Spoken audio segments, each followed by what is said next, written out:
Hi! Welcome to Cooking Simply Delicious. I'm back again with an easy weeknight dinner. This time, I wanted to make an easy ground beef recipe. Since almost everyone has a package of ground beef in their freezer and thinks, what can I make for dinner with ground beef? Well, I have a quick and easy ground beef recipe that you will love. Dinner definitely won't be boring with these Korean BBQ Beef Bowls. Let's begin with Korean BBQ Sauce. 1/4 cup of low-sodium soy sauce. Next, 2 tablespoons of brown sugar. Followed by 6 cloves of mashed garlic. Next, let's add 1 tablespoon of rice vinegar. Then, add 1 tablespoon ginger root, grated. Then, 1 teaspoon of chili garlic sauce, followed by 2 tablespoons of sesame oil. Mix all together.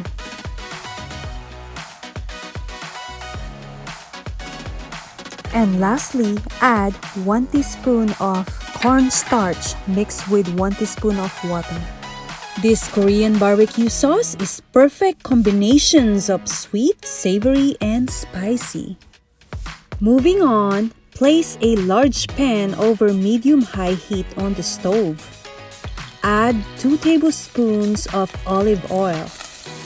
Then add 1/2 slice of onion, dice.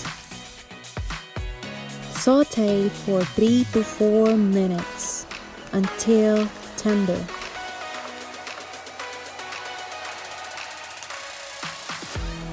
Next, add 1 pound of ground beef, a pinch of salt to taste,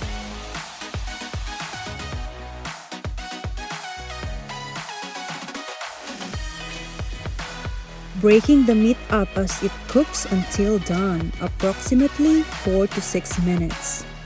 Once the ground beef is cooked, let's add our homemade Korean barbecue sauce.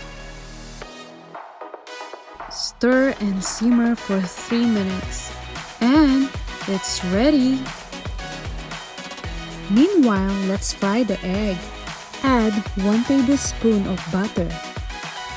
Crack the egg. Fry until white is set and yolk is cooked to desired doneness. Let's make the Korean beef bowl. Add 1 cup of rice. Then top with Korean ground beef. Add fresh sliced carrot, followed by green sliced onions. Then add the fried egg. To finish up, let's garnish with sesame seeds. Try this easy and delicious Korean ground beef and rice bowls recipe this week. If you've got ground beef on hand, then a delicious meal is never out of reach. This super easy Korean ground beef bowls recipe comes together in less than 15 minutes with ingredients that you probably already have on hand. I'm sure you're going to love how quickly and easily this dinner comes together for you as well. This also makes a great taste with Sriracha and Mayonnaise.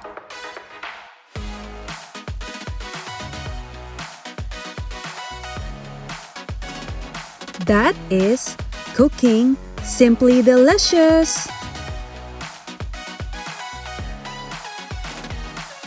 Thank you for watching. For more cooking and simply delicious recipes, don't forget to subscribe. Till next time!